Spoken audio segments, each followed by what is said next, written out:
Hello all, and welcome to another review for the Matt Powers Show, the nerd culture podcast about all things comic books, video games, TV, and movies. Basically what the 80s and 90s were always going to produce had they the time and the talent. I'm Matt Powers, a late 30s elder millennial living in his mother's basement.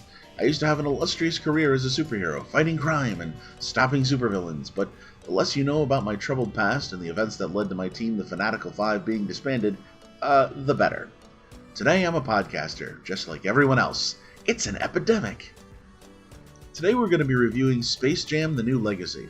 Now, this is a sequel / soft reboot of the original film, Space Jam, wherein an aging sports star decided to start a movie career alongside the Looney Tunes. And I'm sad to say that this film does not veer far from that format at all. But before we begin, I want to say a few quick words regarding how we score movies on the channel.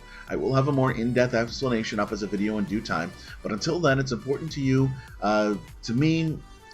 me to you to see the inner workings of what the process is like.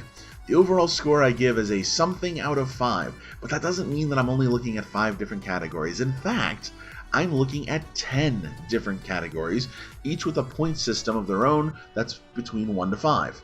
Based on the final number, that translates into what the final score is. But that score is not an accurate of how good a movie is. It's just a way to rank it against other films. In addition to the out of 5 score, I also have a scale from bad to good with a few levels in between. This way a movie can score fairly low on a scale, but still be considered a good film, albeit with some flaws we need to acknowledge. So, a 5-point scale for ranking purposes, but another level of distinction is either good, bad, or something in between. Everybody got that? Alright, moving on. If you had told 12-year-old Matt Powers that one day he'd be watching a sequel to Space Jam, he would have laughed in your face. Then asked for another adult because why are you talking to a child? Who are you? But seriously, this came out of nowhere. I get that studios are trying to revive whatever they can that's valuable to make money at the box office, but Space Jam? Really? What's funny is that the movie isn't half bad. For the most part, it is a giant advertisement for both Lebron James, who to be fair is one of the best basketball players since Michael Jordan, and whatever different properties the WB still owns. I cannot tell you how many times I was reminded while watching this movie that they own The Matrix, or Casablanca, or Harry Potter. Jesus, they love showing off what they own in this movie. Yet, the movie itself kind of succeeds.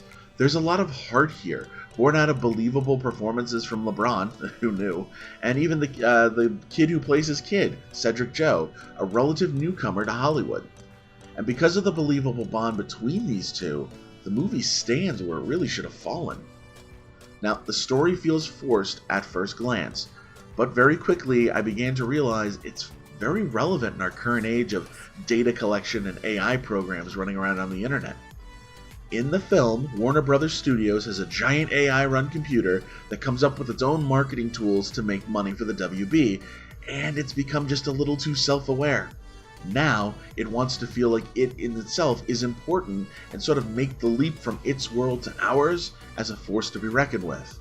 And how does it suppose it'll do that? By marketing a basketball star as a movie star in an ominously all-too-real style computer program that adds living persons as characters in any property it wants. It's kind of like what Disney's already done with the Star Wars properties, and we see deceased actors showing up on screen. It's scary and relevant for Hollywood. And from there, we then have a story about LeBron and his son. LeBron, who was raised not to be distracted from any of basketball by anything, especially video games, sees his son slipping in that area because his son would rather spend his time making video games than practicing basketball. In fact, the 12-year-old kid has made his own video game at this point, and it's one that he streams live to the world and has millions of followers. Very much so a modern father-to-son Gen X millennial to Gen Z style format when we're talking about this relationship. Through the course of the film, we watch as father and son struggle to understand one another, finally culminating in what I think to be some of the most heartfelt and touching moments in a movie so far this year. The film is a little frantic, and at times trying to fit too much on screen. I saw this one at home on HBO Max, and I kind of wish I had seen it in theaters. There are huge sections of the film where you want to see all the details in the background. More so, there are times when you're bombarded by so much visually that you feel like you've entered an amusement park. The movie flies by fast, and I worry that not enough time was taken to ensure all the elements were given their proper due when shown on screen. The music to the movie was okay. It's not a bad soundtrack. It just wasn't memorable at all. In fact, I can't even think of a single song that was played, even though I know music was played throughout the film. And there are parts of the film where the CGI and effects, I don't know, are a little wonky. Maybe that's the best word, wonky. Especially in the final act, some characters who are supposed to come off as real come off as far too cartoony. And considering that this is supposed to be happening in a computer world, I mean, maybe who cares? I mean, shouldn't it all have frame rate problems anyway, I guess? It felt very much so like that fight in the second Matrix film, where all of a sudden, Keanu Reeves and all the Agent Smiths turn very cartoonish, and you're thinking, is this meta, or do they just not have the technology to make it look good? I have to give some real points to LeBron and Cedric, though, okay? They have a chemistry in this movie that you just don't see in most films. And considering that LeBron is not an actor, and that probably shouldn't consider it as a future career. Hint, hint, LeBron.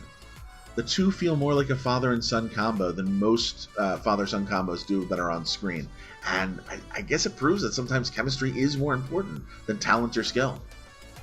I do feel like the movie was well branded, with enough trailers to kind of keep the viewing public, keep it in the viewing public's mind eye, especially through the pandemic. Of course, the movie itself being a huge marketing pitch for WB properties, it kind of feels like there should have been more tie-ins, like a Taco Bell cup and meal campaign, or maybe connecting to some new set of Nike shoes. But while the first half of the film was a ride that I wasn't sure I was necessarily enjoying, by the time we get to the second half of the film, I found myself really enjoying what I was watching.